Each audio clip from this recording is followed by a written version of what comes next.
from Texas, Mr. Weber, is recognized for 4 minutes.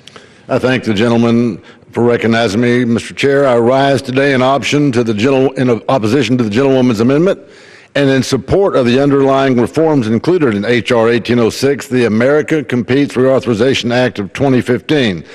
This amendment would remove a limitation included in the underlying bill that prevents the Department of Energy from using funding authorized for the EERE biofuels program to conduct commercial production of biofuels for defense purposes.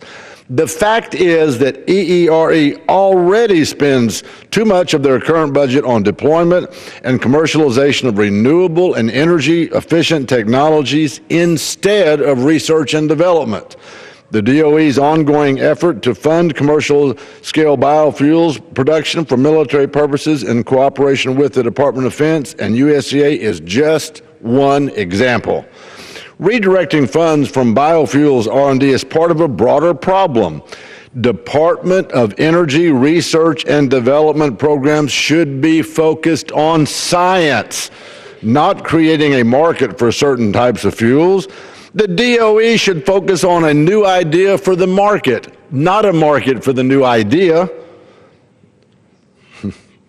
The Department of Defense spends billions annually on fuel costs, billions. When viable biofuels technology is able to compete with conventional fuels, trust me, the private sector can and will develop commercial-scale biofuels productions to meet demand. It's just that simple, Mr. Chairman. And despite significant federal programs to support the use of biofuels, a recent GAO, Government Accountability Office study, concluded that the long-term viability of alternative fuels is dependent on market factors, not federal funds or mandates. That same study reported that the Department of Defense paid $150 per gallon for 1,500 gallons of alternative jet fuel derived from algal oil. Taxpayers should be outraged. The other side may be, in fact, promoting their global warming theory, because when taxpayers find out about this kind of waste, there's going to be a lot of them hot under the collar. The Department of Energy should focus on research and development, not commercial biofuels production.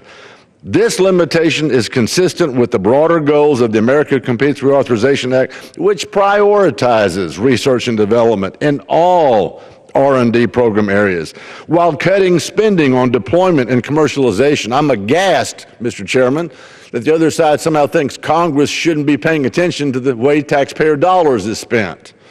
For these reasons, I encourage my colleagues to vote no on this amendment, and I yield back. The gentleman from Texas, Mr. Weber, yields back. The gentleman